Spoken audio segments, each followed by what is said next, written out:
Interactive. You're watching WWAY News at 5. At WWAY News, we believe in news that really matters to people. We're not here to scare you or sensationalize. We're here to inform, educate, even entertain our neighbors. When it comes to serving that role for our community, few things are as important as how we handle a natural disaster. And we had one of the biggest in recent memory last fall when Hurricane Matthew hit the coast of southeastern North Carolina head on. But a day of hurricane-force winds and heavy rain was not even the worst of it. That happened a couple days later when massive flooding took hold of the region, swamping entire communities. It's been stressful, been long, hard. But we don't stop with the damage. We keep going to help the people. And it's not just through our stories. We are active in our community. A month after Matthew, our annual food drive with the Salvation Army took on added significance with so many people in need. Not only did we break last year's record, we shattered it. The one-day blitz collected more than 25,000 pounds of food to help area families for months.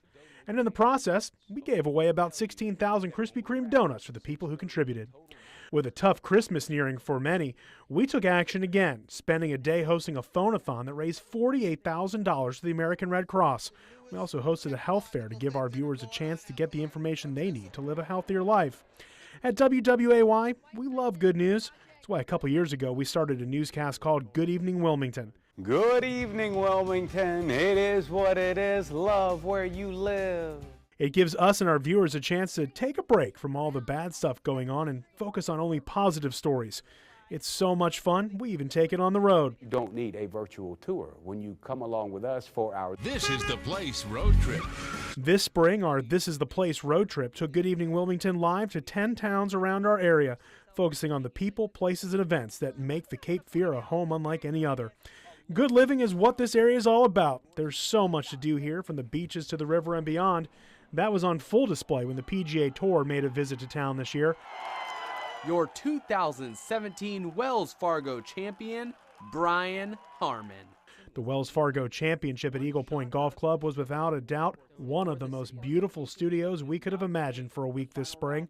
A great experience to cap off a full year of sports that had our team not only immersed in its usual high school sports coverage, but following the UNC Wilmington Seahawks basketball team to a conference championship and a trip to the Big Dance. Back at home, we continue to focus on the issues that impact our community. Sadly, Wilmington has been rated as ground zero for the opioid epidemic in our nation. If I had overdosed and not been brought back, I wouldn't have a life today.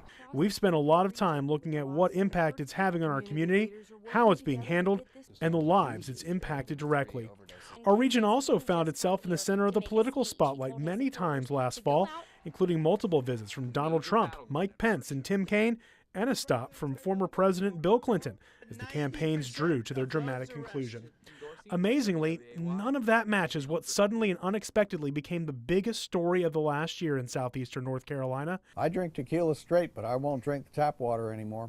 That happened in early June when the region learned of a chemical compound called Gen X in the Cape Fear River, which supplies drinking water to 250,000 people. Ever since, we've been digging for answers and trying to keep our community informed, even joining with newspaper and radio partners on public forums with local leaders.